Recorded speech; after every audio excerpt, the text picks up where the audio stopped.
பங்களாதேஷில் ஏற்பட்டுள்ள அசாதாரண பிரச்சனை காரணமாக பதற்றமான சூழ்நிலை உள்ள காரணத்தினால் அங்கே கல்வி பயில சென்ற தமிழகத்தை சார்ந்த மாணவர்கள் அங்கே அச்சத்தின் காரணமாக மாண்புமிகு தமிழக முதல்வர் தளபதி அவர்களுக்கு தொலைபேசி மூலமாக தொடர்பு கொண்ட காரணத்தினால் மாண்புமிகு முதலமைச்சர் அவர்கள் எங்கள் துறைக்கு இட்ட ஆணையின் காரணமாக இன்றைக்கு அவர்களை அரசாங்கம் பாதுகாப்போடு அழைத்து வந்து அவருடைய பெற்றோரிடத்திலும் அவர்கள் இல்லம் வரையிலும் கொண்டு போய் சேர்க்கின்ற பணி நடைபெற்று கொண்டே இருக்கிறது.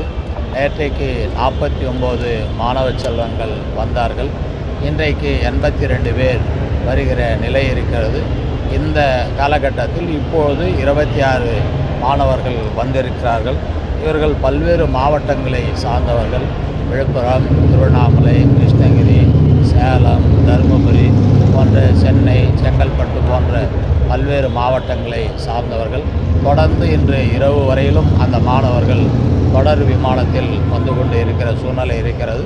இன்று மட்டும் 82 மாணவர்கள் வர இருக்கிறார்கள். இவர்கள் பாதுகாப்போடு வருகை தந்திருக்கிறார்கள் என்று அவர்களுடைய கலந்தாய்வில் கேட்கின்ற நேரத்தில் அரசாங்கம் எங்களுக்கு எடுத்த முயற்சியின் காரணமாக நாங்கள் அந்த அச்சத்திலிருந்து விடுபட்டு இப்பொழுது இங்கே வந்திருக்கிறோம் என்று மகிழ்ச்சியாக செய்தி சொன்னார்கள். நன்றி சொன்னார்கள். மாண்புமிகு முதலமைச்சருக்கு அந்த நன்றியை நீங்கள் சொல்லுங்கள் என்று நானும் கேட்டுக்கொண்டேன். மாணவர்கள் மட்டும்தான் வேறு தமிழர்கள் இல்லை, இது வரைக்கும் தகவல் அங்கே படிக்க சென்ற மாணவர்கள் இவங்களுக்கு கூட வந்து அந்தந்த கல்லூரியில் பாதுகாப்பாக இருங்கன்னு அங்கே சொல்கிறாங்க.